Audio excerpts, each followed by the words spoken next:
আসসালামু আলাইকুম।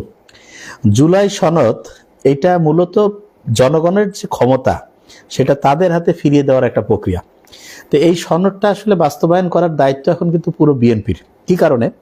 কেননা জুলাই সনদের মধ্যে যে কথাগুলো আছে সেটা যদি আমরা সংবিধান সংশোধনের মাধ্যমে প্রতিষ্ঠিত করতে চাই, তাহলে সংবিধানের কিন্তু একটা সুন্দর নিয়ম আছে যে 2/3 বেশি ভোট যদি কেউ পেয়ে থাকে কোনো দল, তাহলে সে ইজিলি এটা করতে পারবে। তো তাদের কিন্তু এই ম্যান্ডেটটা আছে।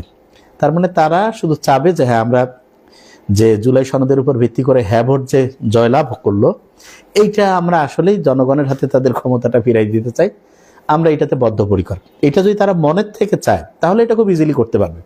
আর যদি তারা করতে না চায় তাহলে তারা কিভাবে এটা আটকাবে সেটা বলেই দিই আমরা, তাহলে যে কেউ বুঝতে পারবে। প্রথম হচ্ছে যে যে কারো দ্বারা একটা রিট করে দিবে। অলরেডি এটা কিন্তু শুরু হয়ে গেছে। কোন একজন নাকি রিট করে দিয়েছে যে গণভোটের ফলাফল এটাকে চ্যালেঞ্জ করে স্থগিত করা যায় কিনা। এগুলো হচ্ছে সব ভাওতাবাজি ছাড়া কিছু না। দেখেন, যেটার উপর ভিত্তি করে নতুন ইলেকশন হইল এবং যেখানে হ্যাঁ না ভোটের মাধ্যমে জনগণ জানাই দিল যে আমরা এই পরিবর্তনটা চাই, সেইটাকে চ্যালেঞ্জ করে আবার হচ্ছে বিচারক কি বলে, আদালতে হচ্ছে যে অলরেডি রিট করে দিয়েছে। তার মানে এইটা হচ্ছে খুবই হচ্ছে সন্দেহজনক। এখন ধরা যাক যে বিএনপিকে কেউ বললো, বিএনপি যদি চায় যে আমরা এটা বাস্তবায়ন করবো না, তাহলে তারা কিভাবে কাজটা করবে সেটা আগে জানাই দিই আমরা, তাহলে বোঝা যাবে যে কাজটা কিভাবে হয়। তখন ওরা বলবে যে দেখেন, আমরা তো বাস্তবায়ন করতে চাই, কিন্তু এটা তো হচ্ছে ওইটাকে বলে যে বিচারকের আদালতের মধ্যে একটা ব্যাপার আছে, তাই এটা নিয়ে আমরা কিভাবে কাজ করব। সবার উপরে আদালতকে সম্মান করতে হবে। এই জন্য হচ্ছে আদালত থেকে আগে রায় আসুক, তারপর আমরা করে দিব। আদালত ওদিকে বলবে যে হ্যাঁ, ডেট আমরা পিছাচ্ছি, দেখতেছি, হিয়ারিং শুনি, এটা সংবিধানের মূল ব্যাপারের সাথে সংঘর্ষ হয় কিনা, এটা নিয়ে আমরা একটু গবেষণা করব। এই গবেষণা করতে করতে এমন হইতে পারে মাসের পর মাস, বছরের পর বছর, ক্ষমতায় 5 বছর শেষ করে দিতে পারে। এবং তারা কি বলবে যে এটা তো হচ্ছে যে আদালতের এখতিয়ারের মধ্যে আছে, আমরা আসলে কেমন করে কি করব। তাই তারা যদি এরকম করে, জনগণকে আগে আমরা বলে দিলাম যে কি স্টাইলে করে, তার মানে বুঝতে পারছেন তো যে এরকম যদি দেখেন যে রিট হয়েছে, রিটের লম্বা টাইম নিচ্ছে, যে হ্যাঁ এটা হচ্ছে যে সংবিধানের মূল বিষয়ের সাথে হচ্ছে বৈষম্যমূলক, মূল বিষয়ের সাথে সাংঘর্ষিক, তাহলে বুঝবেন যে এইসব হচ্ছে ধান্দাবাজি, একদম ক্লিয়ার কাট কথা।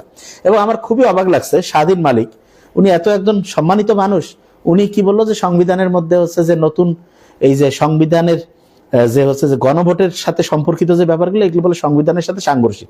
এবং উনি এক্সাম্পল কি দিল, যে এক্সাম্পল দিল যে ধরা যাক যে যতজন সংসদ সদস্য আছে সবাই যদি বলে যে আমরা 15 বছর ক্ষমতায় থাকবো, সবাই হ্যাঁ বলছে, তাতে করে কি এটা হ্যাঁ পাস করা যাবে যে না যাবে না? তাহলে কি হবে? তখন হচ্ছে যে সুপ্রিম কোর্ট যে আছে সে এটাকে বাতিল করে দিবে।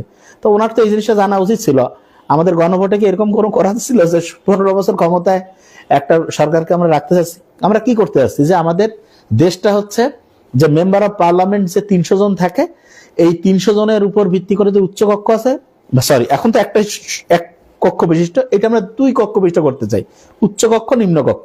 এবং উচ্চকক্ষ নিম্নকক্ষের মধ্যে আমাদের হচ্ছে যে উচ্চকক্ষে 100টা সিট আমরা রাখবো, এটা according to number of voters এর উপর ভিত্তি করে আমরা দেখবো যে যেই পার্টি যত পার্সেন্ট ভোটার পেয়েছে সেই পার্টি থেকে ততজন হচ্ছে ওই 1%-এ একজন, এই অনুযায়ী 100 জন টোটাল হচ্ছে না 100%-এ, ততজনকে আমরা হচ্ছে ওই যে উচ্চ কক্ষে রাখবো। এবং তাহলে হবে কি, একটা ব্যালেন্স হবে।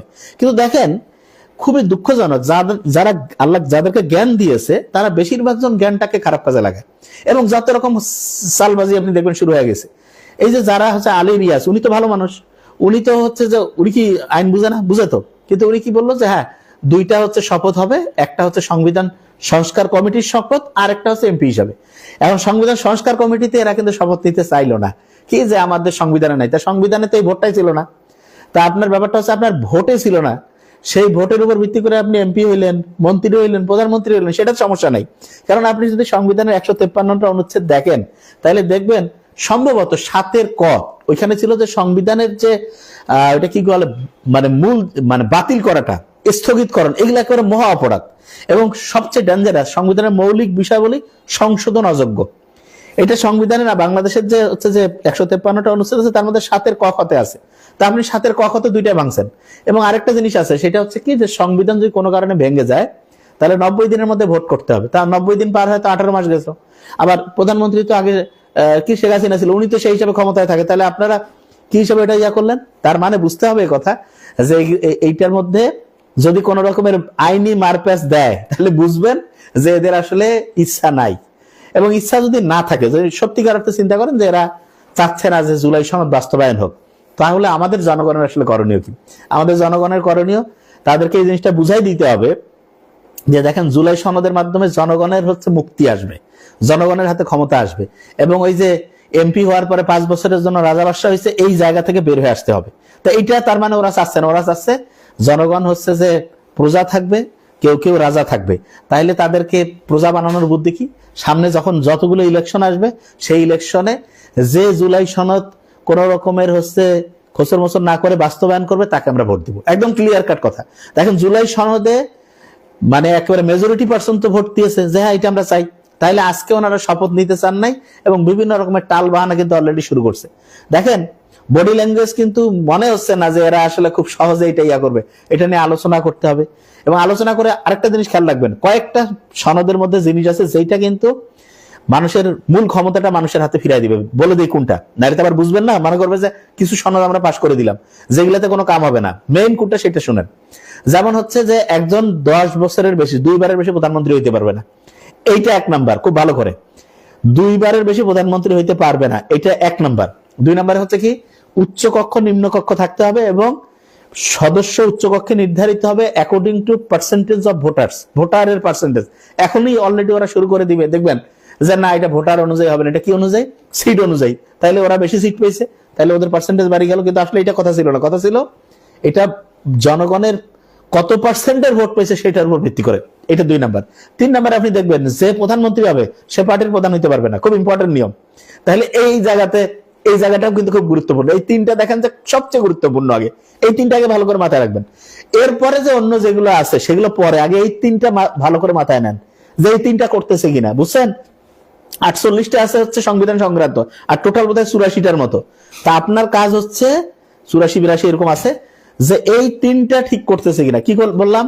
2 বারের বেশি কেউ প্রধানমন্ত্রী হইতে পারবে না, 1। 2 নম্বরে কি, উচ্চ কক্ষ নিম্ন কক্ষের মধ্যে ব্যালেন্স আনতে হবে, এবং উচ্চ কক্ষে যে 100 জন হবে সেটা according to percentage of voters, খুব ইম্পর্টেন্ট। এটা 2। 3 নম্বরে খুব ইম্পর্টেন্ট কি বললাম, যে হচ্ছে যে ওই আপনার 3 নাম্বার কি বলছি, একটু কমেন্টস করো। অনেকে দেখছো, তার মানে এই 84টার মধ্যে বেশিরভাগ। তাহলে 1 নাম্বার হচ্ছে, বুঝা গেছে তো? আমি আবার বলতেছি, আমার নিজেরই খুব ইয়া করে যে জুলাইয়ের মূল ব্যাপারটা কি। 3টা পয়েন্ট বলছি, এটা 3টা সবচেয়ে ইম্পর্টেন্ট। 1 নাম্বারে 10 বছরের বেশি কেউ থাকতে পারবে না। 2 নাম্বারে উচ্চ কক্ষ নিম্ন কক্ষের মধ্যে ব্যালেন্স, এবং উচ্চ কক্ষে according to number of voters, এটার পার্সেন্টেজ অনুযায়ী। আর 3 নাম্বারে যেটা, সেটা বলি, যে পার্টির প্রধান হবে সে ওই প্রধানমন্ত্রী হইতে পারবে না। এই 3টা আগে 1, 2, 3 এই 3টা আগে বাস্তবায়ন করতে হবে। এই 3টা যখনই হবে তখন এই যে মানুষের সামসামি করার যে টেন্ডেন্সি বাংলাদেশে আছে, এইটা থেকে দেশ বেরোয় আসবে। এবং প্রত্যেকে দেখেন এই এতগুলো মানে প্রত্যেকে নামছে জুলাই সনদ। এই যে জুলাই তো আমাদের মানে হচ্ছে কি বলে ইমোশনের সাথে সম্পর্কিত না, প্রত্যেকেই হচ্ছে যে রাস্তায় নামছে, রক্ত দিয়েছে হাজার হাজার ছেলে মেয়ে, হ্যাঁ, কত শিশু, কতজন পঙ্গু হয়েছে, চোখ অন্ধ হয়েছে। এইটা নিয়ে যদি কেউ ফাইজলামি করে, বুঝতে হবে এই কথা যে বড় রকমের শয়তানি আছে। তাহলে এইটা বিএনপি এখন যে করছে যে আমরা শপথ টপথ, যাই হোক আমরা দেখবো যে এরা কি করতেছে যত। এবং বিএনপি এটা বুঝতে হবে যে দেখেন তাল বাহানা করে কিন্তু চলতে পারবে না, এখন কিন্তু দুনিয়াটা অন্য জায়গায় চলে আসছে। আপনাদের সবচেয়ে ভালো হচ্ছে যে এগুলা জ্ঞানজামি বাদ দিয়ে সুন্দরভাবে আমরা হচ্ছে যে জুলাই সনদকে বাস্তবায়ন করব, এবং চাঁদাবাজি সবকিছু বন্ধ করব, মেরিট অনুযায়ী লোকজনদেরকে হচ্ছে যে তাদের পদায়ন করব। এই জিনিসগুলো ক্লিয়ার করেন, দেখবেন গেম চেঞ্জ হয়ে যাবে। এবং প্রত্যেককে যেটা বললাম, এই 3টা মেইন, দলীয় প্রধানমন্ত্রী হতে পারবে না। এই 3টা জিনিস ব্রেইনে ঢুকান, বাকি 84টা পরে যায়। এই 3টা আগে করেন তো ভাই, তারপরে গেলে আমরা দেখবো। বুঝতে পারছেন আমি কি বলছি? এই 3টা খুব গুরুত্বপূর্ণ। আবার বলছি, এই 3টা একদম ক্লিয়ার করতে হবে যে এই 3টা আগে করেন। এই 3টা যদি হয়ে যায় দেখবেন যে গেম চেঞ্জিং। আর ওই যে অনেকে আপনাদের বলবে কিন্তু যে সংবিধানের এই জায়গায় আছে অমুক, এগুলা সব ফালতু মার্কা কথা। সংবিধান বানাইছে মানুষের জন্য, বিশ্বাস করেন সত্য কথা। পৃথিবীর অনেক দেশে সংবিধান লেখাই নাই, মুখে মুখে আইন, মুখের কথাই যথেষ্ট। এই জিনিসগুলো খুব ভালো করে মাথায় রাখতে হবে যে এই জিনিসটা যাতে ঠিকভাবে কাজ করে, মানুষজন যেটা চাইছে সেটা প্রতিষ্ঠিত করতে হবে। বুঝাইতে পারছি? এবং জনগণকে হচ্ছে সচেতন থাকতে হবে, দেখেন যে এরা ঠিকভাবে কাজ করতেছে কিনা। এবং ছায়া মন্ত্রিসভা বোধহয়, হ্যাঁ, বিরোধী দল যারা আছে তারা গঠন করবে। আমরা প্রত্যেকটা কাজের এই জিনিসগুলো থাকবো। হ্যাঁ, এই জিনিসটা খুব ইম্পর্টেন্ট। শোনেন, এখানে একটা জিনিস দেখেন খুব ইন্টারেস্টিং। একজন যদি মানে মাথা যদি তার সচল থাকে, মানে পাগল না, তাহলে তো আর ভোটও নাই, কিছু নাই। প্রত্যেকের পার্ট টাইম রাজনীতিবিদ দিতে হবে, ফুল টাইম না, পার্ট টাইম, দৈনিক 10 মিনিট হলেও দিতে হবে। কি কারণে? তাহলে চুরি বাটপারিটা বন্ধ হবে। এই যে লোক এসে কবে না যে না আপনারা কেন রাজনীতি নিয়ে করতেছে, এরা হচ্ছে 1 নম্বর মিষ্টি শয়তান, এগুলা ডিলিট করতে হবে। আপনার তো কাজ, আপনি কথা কন না কেন? যে চুরি বাটপারি হলে আপনি চুপ করে থাকেন কেন? তার মানে মজা লাগে। এই মজা জিনিসটা বন্ধ করতে হবে, বুঝতে পারছেন আমার কথা?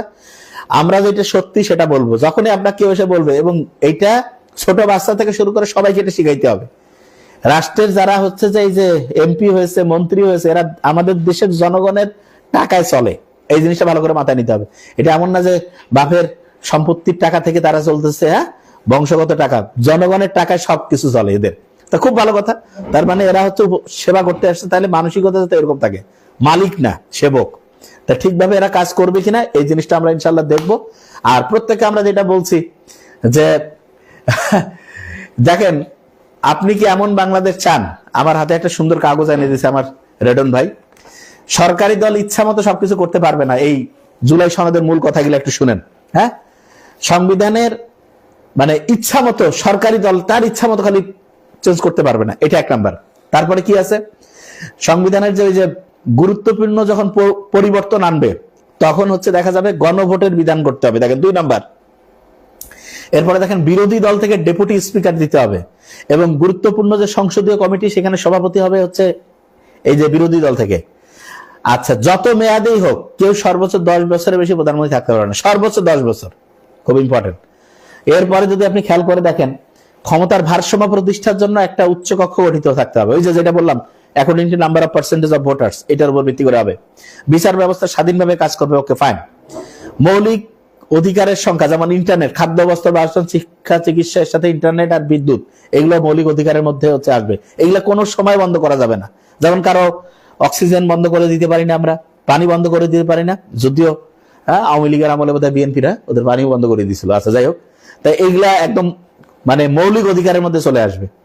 তারপর হচ্ছে যে মার্ডার কেসের আসামি দেখা গেল রাষ্ট্রপতি সাইন করে দিছে, যা বাঁচি গেল, এটা হবে না। দ্বন্দ্বপ্রাপ্ত অপরাধীকে রাষ্ট্রপতি ইচ্ছে মতো ক্ষমা করতে পারবে না, এটা বাতিল হবে।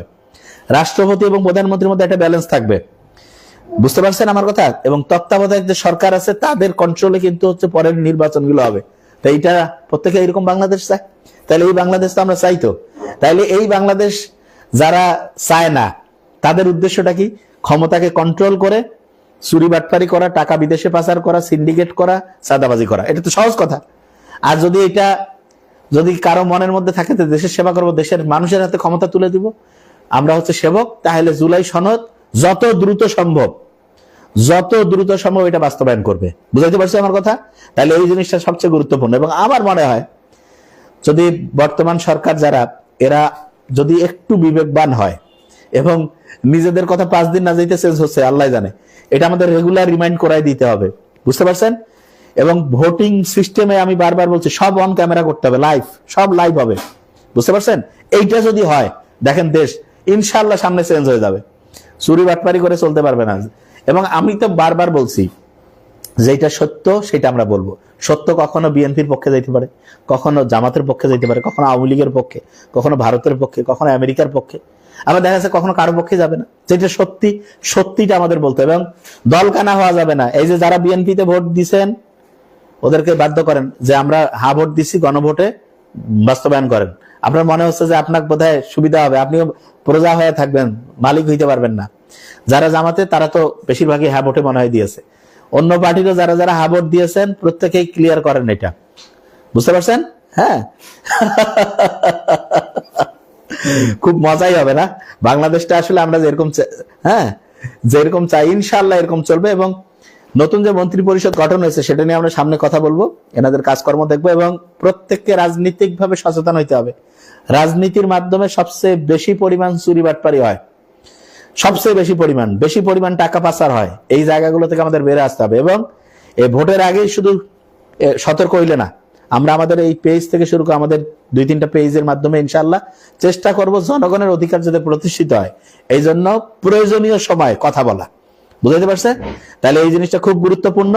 এবং জামাতে ইসলাম থেকে শুরু করে বিরোধী পক্ষে যারা আছে তাদেরকে বলবো,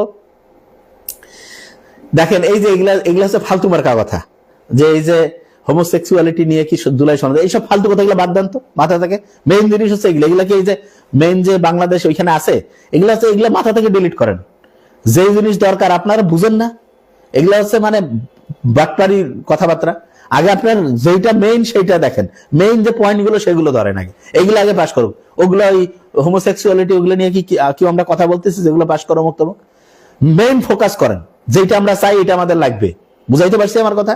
সেটা জিনিস ওইখানে আছে, কোন জায়গায় লেখা আছে দেখান দেখি। ওই সব ওই যে এই কথাটা এইটা বুঝায়, এইটা ওইটা বুঝায়, হ্যাঁ এরকম ফালতু মার্কা কথা শুনবেন না কারো, এগুলো কথা বাদ দিবেন। বুঝতে পারছেন আমার কথা আমি কি বলছি? জুলাই সনদকে বাস্তবায়ন করতে হবে, আর বাস্তবায়ন না করলে আবার নতুন জুলাই হলে তো এবার একজন তো পালাইছে, এবার তো অবস্থা আরো খারাপ হবে। বুঝতে পারছেন? তা আমরা আশা করব যে বর্তমান সরকার যারা আছে তারা হচ্ছে যে মানে বুদ্ধি বিবেক জ্ঞান ঠিকভাবে কাজে লাগায়, চালাকি না করে। চালাকি করাটা খুব খারাপ, বুঝতে পারছেন? বেশিরভাগ লোক কিন্তু খুব চালাকি করে। এই চালাকি জিনিসটা বাদ দিয়া জনগণের সাথে ধোঁকাবাজি বন্ধ করে যত দ্রুত সম্ভব জুলাই সনদ বাস্তবায়ন করা। এবং এইটা যদি বাস্তবায়ন হয় ইনশাআল্লাহ জনগণের ক্ষমতা জনগণের হাতে থাকবে, কেউ মানে নিজের মন মতো মর্জি মতো সবকিছু দখল করতে পারবে না। তা আমরা আশা করি যে সামনের বাংলাদেশটা ইনশাআল্লাহ খুব সুন্দর হতে যাচ্ছে, এবং জুলাই সনদের যে অঙ্গীকার সেটা যত দ্রুত সম্ভব বাস্তবায়ন হলে দেশের মানুষজন তাদের ক্ষমতা আবার ফিরে পাবে। Thank you so much. আসসালামু আলাইকুম।